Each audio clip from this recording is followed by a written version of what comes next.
give us an overview of the situation that you have had to deal with since morning. Well, it's been a very busy day for firefighters everywhere. Beyond firefighting, our job transcends to rescue, and so today we've had our job as our role has been really tested.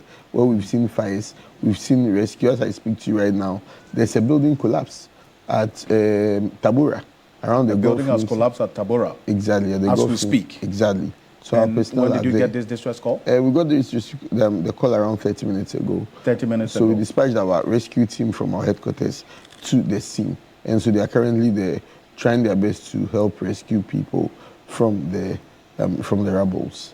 And a building at Tabora has just collapsed? Yes. I see. And we'll keep tabs on that, and I'm sure we'll also dispatch our colleagues to follow you. And we've had a lot of rescue activities. I would say that the total number of people we've rescued today will be in the excess of about over 150 people. About 150 people rescued today? Yes. In which specific areas? So we had Chado. We had, so I have figures even from all over Ghana, where in Cape Coast we had situations like that in at Kaswa, at Nyenyano, at Taifa, at Weja, even at Domi. The places a lot of places. You're talking about Chado here. And we got videos from some of our viewers at Chado as well. We're going to show you some of the places, the buildings that were submerged as a result of the flood waters in Chado. This is Alajo. Yes. You mentioned you did some rescues. Good morning, good afternoon, and good evening from where you are tuning in from. I am Musingus Abdu, and you are watching Pan-African Climate Focus here at Rekahi. We are witnessing an end to life. We are witnessing an end to livelihoods. We are witnessing a number of irreversible situations. But what is the point all behind this? Just over the weekend, on 29th, and the early morning of Monday, I beg your pardon, just on 28th, that is Sunday, over the weekend, and the early morning of Monday, 29th, Ghana, and particularly the parts of the capital Accra and the areas of Alajo, among other areas, witnessed severe and heaviest floods that recorded a number of deaths, loss of property, among others. The people, rather the people who are meant to endure these severe impacts are the people who have got to do nothing with the contribution to the greenhouse gases into the global skies. For your information, Africa only contributes 3% to the global greenhouse gases, but yet it severely suffers from the impacts of climate change, which are due to the emission of greenhouse gases globally.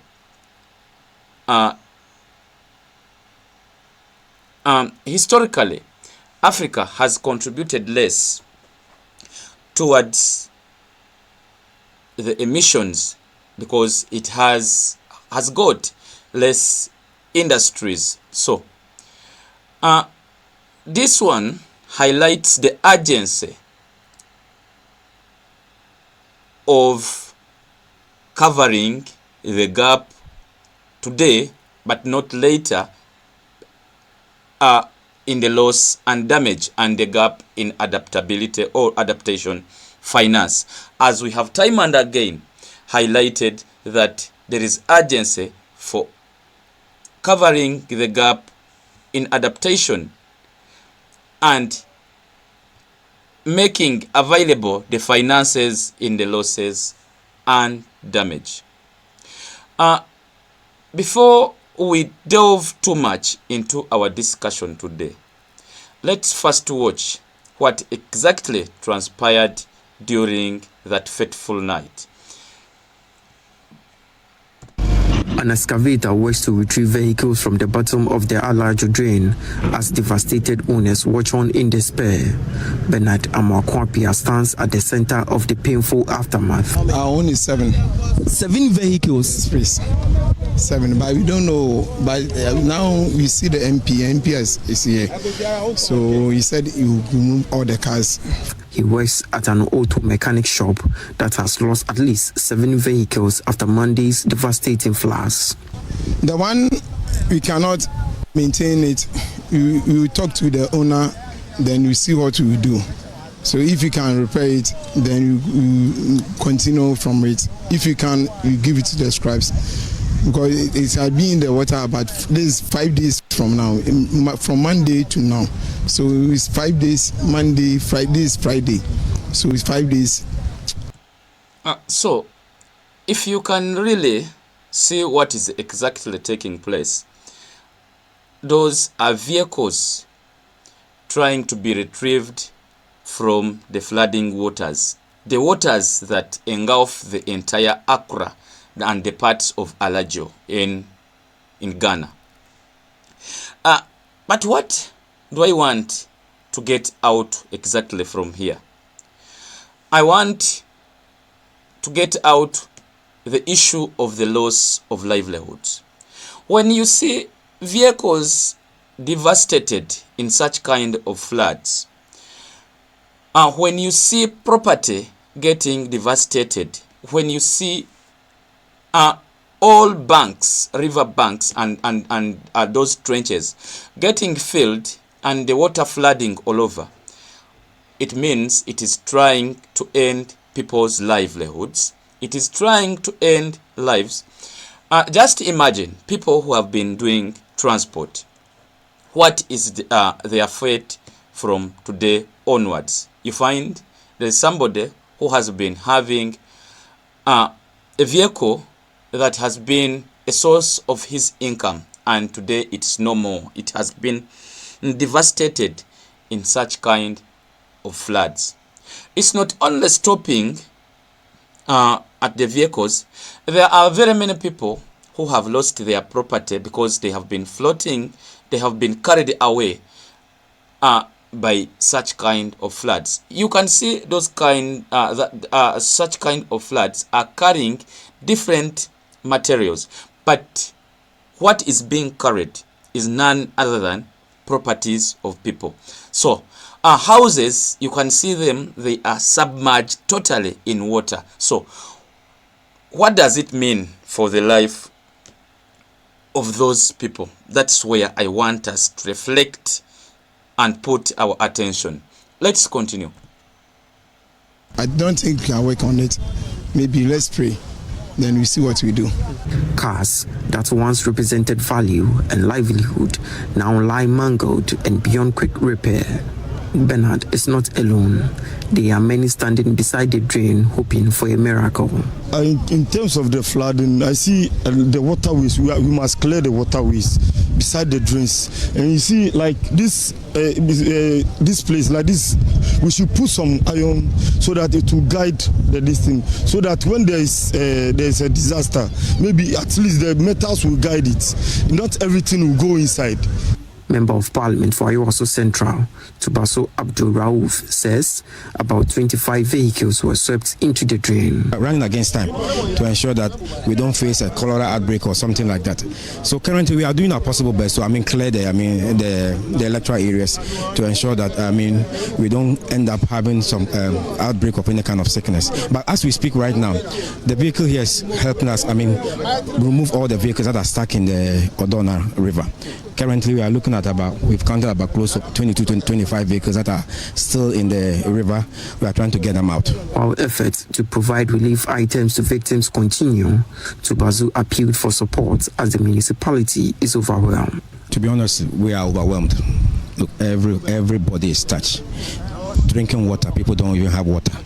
Food, everything has been destroyed.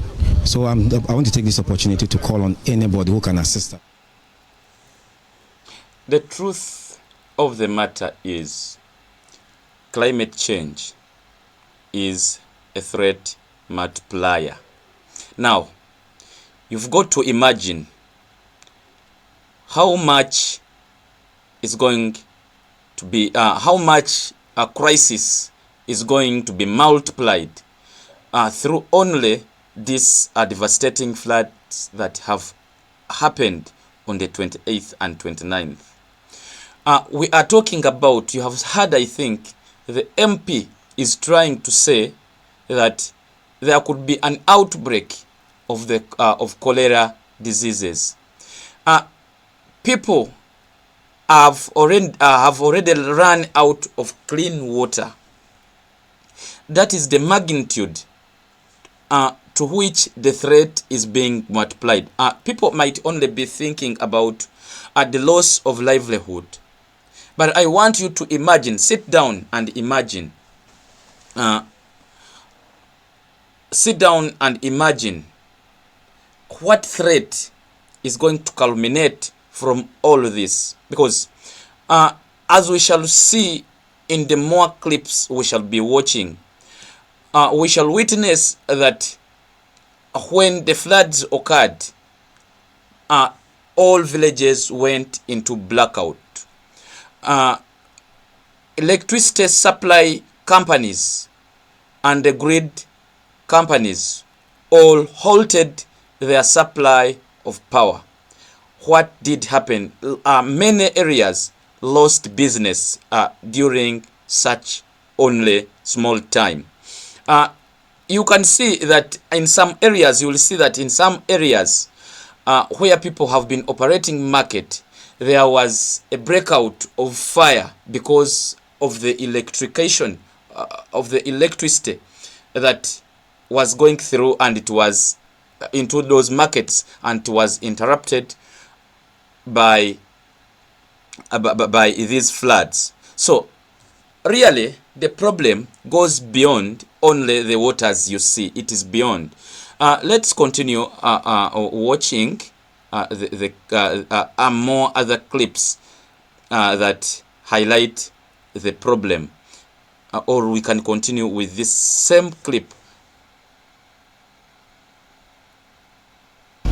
An excavator works to retrieve vehicles from the bottom of the Alajo drain as devastated owners watch on in despair. Bernard Amoakwapia stands at the owner, then we see what we do. So if you can repair it, then you see what we do. Cars that once represented value and livelihood now lie mangled and beyond quick repair. Bernard is not alone. There are many standing beside the drain hoping for a miracle. In terms of the flooding, I see the waterways. We must clear the waterways. Disaster. Maybe at least the metals will guide it. Not everything will go inside. Member of Parliament for Iwaso Central into the drain. Running against time to ensure that we don't face a cholera outbreak or something like that. So currently we are doing our possible best to clear the electoral areas to ensure that we don't end up having some outbreak of any kind of sickness. But as we speak right now, the vehicle here is helping us remove all the vehicles that are stuck in the Odona River. Currently, we are looking at we've counted about close to 22 to 25 vehicles that are still in the river. We are trying to get them out. While efforts to provide relief items to victims continue, Tubazu appealed for support as the municipality is overwhelmed. To be honest, we are overwhelmed. Look, everybody is touched. Drinking water, people don't even have water. Food, everything has been destroyed. So I want to take this opportunity to call on anybody who can assist that, who can, whatever you have, clothes, old clothes, if you can, support the municipal. Well, you can bring the items over to the municipal assembly, then we can come and distribute it. According to government, Monday's flooding displaced close to 8,000 households, displacing about 38,000 people, with death toll standing at 34. Reporting for Joy News, I am Collins Frimpong. First starting on recounting how these floods have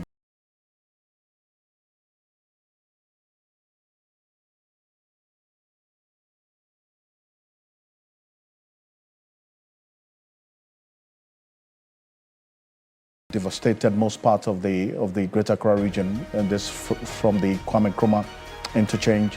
On the south, 3 people have reportedly died and hundreds displaced after hours of torrential rainfall triggered severe flooding across parts of the Greater Accra region. Submerged homes, businesses destroyed. We visited the Kwame Nkrumah interchange, parts of Alajo as well, and this is what we found out earlier today. Take a look. It's another day of disaster. Accra is flooded. Hours of heavy rainfall left several parts of the capital saturated, forcing gutters, drains and other water channels to overflow, submerging communities and disrupting lives. Several areas have come underwater. Communities that had not experienced flooding for more than 2 decades were hit, with Alajo emerging as one of the worst affected areas. The last time the community witnessed a flood of this magnitude was in 1997 under the late Flight Lieutenant Jerry John Rawlings. The situation improved after former President John Agyekum Kufuor constructed the Odo Drain, stretching from Achimota to Accra. But after more than 2 decades, Alajo is back in the news, this time facing one of its worst flooding disasters. Homes, mechanic shops, retail outlets, churches and hospitality facilities were flooded, leaving several residents trapped on rooftops and vehicles. Properties were destroyed while several vehicles were submerged. Residents who responded to early warning signs moved to higher grounds. However, 2 fatalities were recorded. Communal rescue teams moved in, wading through the floodwaters to rescue residents and move them to safety. Some residents were left shocked by the scale of destruction. Because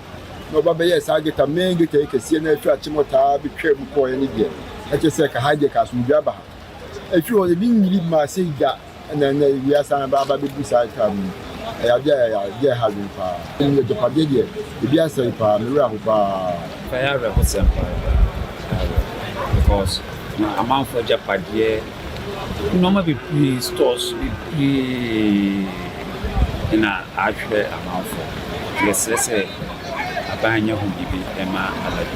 the impact extended to Caprice, where hotels, homes, chapels and motorcycle shops were flooded. Here, the 4-lane dual carriage road was completely submerged, bringing vehicular movement to a halt. Commuters who were stranded midway through their journeys abandoned vehicles and continued on foot. But due to the strong currents, communal rescue teams had to intervene. More than 200 people were rescued. Several homes in Aveno were also flooded, leaving hundreds displaced. The situation remains severe. Later, personnel from the Ghana National Fire Service and NADMO joined the communal rescue teams to support the evacuation efforts. At the Kwame Nkrumah Circle Enclave, traders, motorists and shop owners counted their losses as the area was also affected. The pedestrian shopping mall area stretching to the Donna Market was submerged following the overflow of the Odo River. While residents battled the flood situation, fire also swept through shops containing rubber products at the Odona Market. For hours, the fire spread to other parts of the market as firefighters struggled to access the area due to the floodwaters. The Ghana Meteorological Agency has warned of more rainfall this year, but many residents have blamed the flooding on human activities and are calling on authorities to take urgent steps to address drainage challenges. As Accra counts the cost of the... Well, what you just saw there is from Alajo, the impact there, and then also the Kwame Nkrumah interchange, the vehicle station there, and that's all of those places have been submerged under the flood waters. And vehicles, we understand, according to some transport operators or transport unions, some stations, that's vehicle stations that we know, a number of you will tomorrow be going to get vehicles to your various destinations, maybe without the adequate number of vehicles to transport people. For instance, the Odona, where we just showed you, we're going to show you the Odona transport, the vehicle station at Odona, where the floods affected a number of the vehicles there. We understand 80% of the vehicles at Odona may not be available for tomorrow. That's what you see there.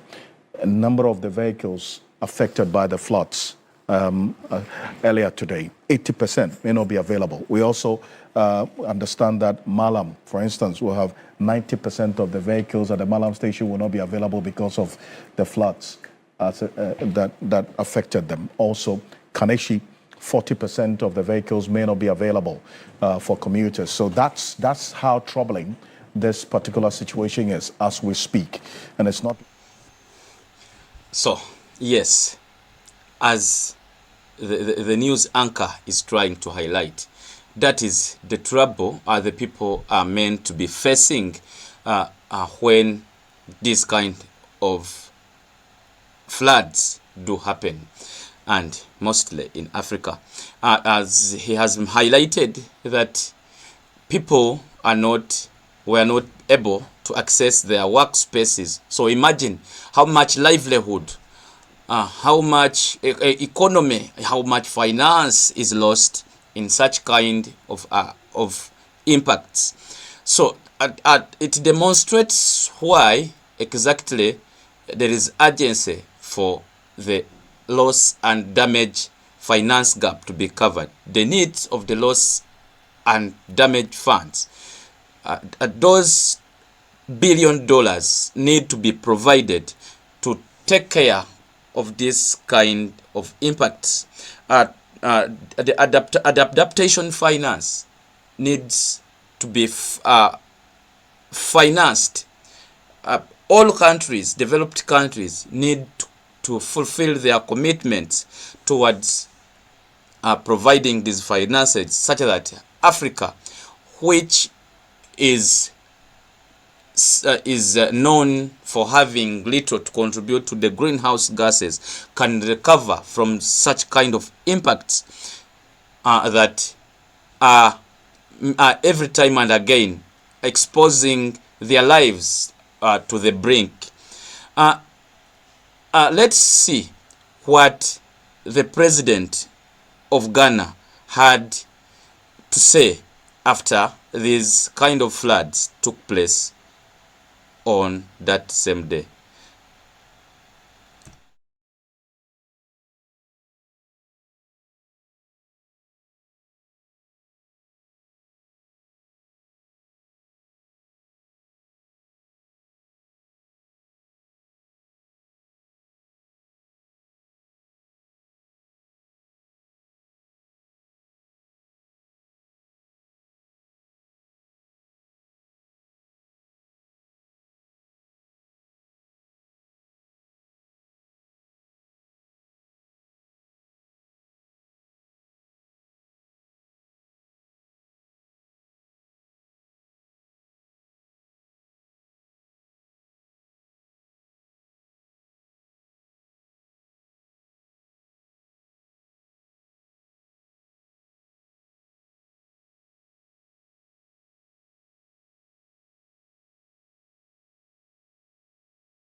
An excavator works to retrieve.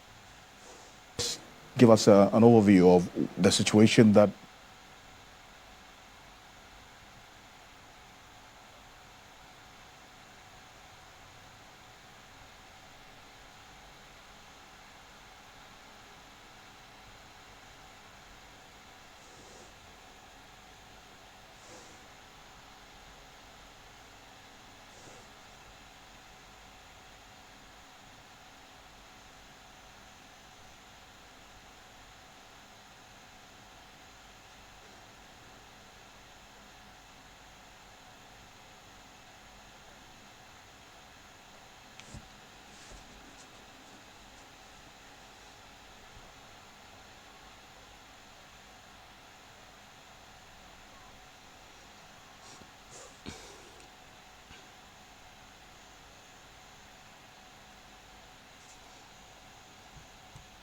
I would like to, I respect the argument of His Excellency John Mahama that these are acts of climate change and natural disasters. But we all know that at least per this 21st century, the sole or the highest cause of this climate change is the emission of greenhouse gases, burning of greenhouse gases into the skies.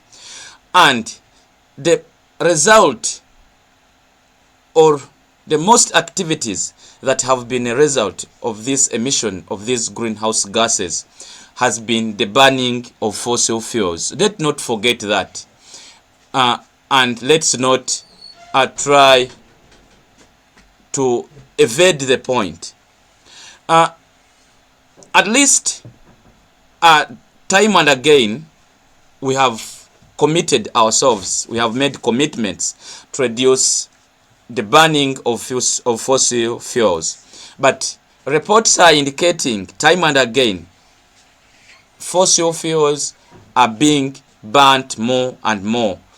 There is increase in burning of fossil fuels. New plants are being started time and again to burn new fossil fuels.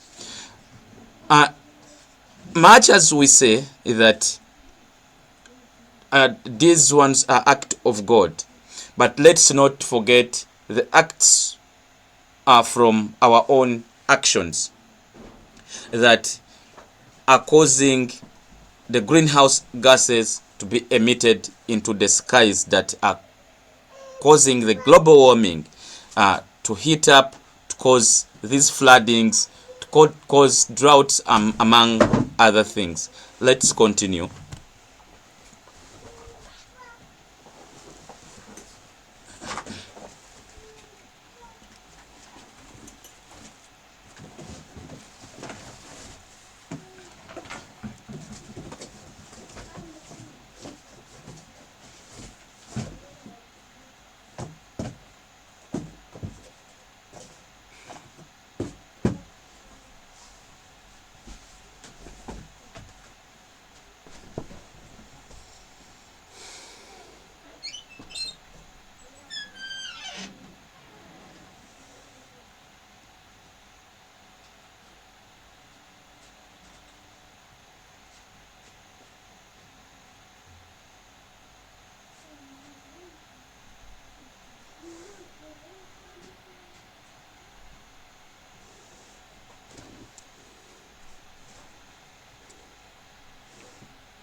So, what Mahama is silently saying, he's talking about adaptation and adaptability.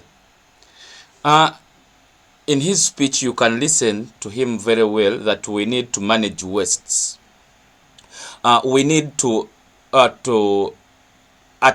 put our attention onto the engineering aspects. So it means we need to build the infrastructure that is fit for the purpose of withstanding the climate change. Incidences like the flooding, like the one which is happening today, we need to put out stronger infrastructures that can be able to withstand such kind of running water.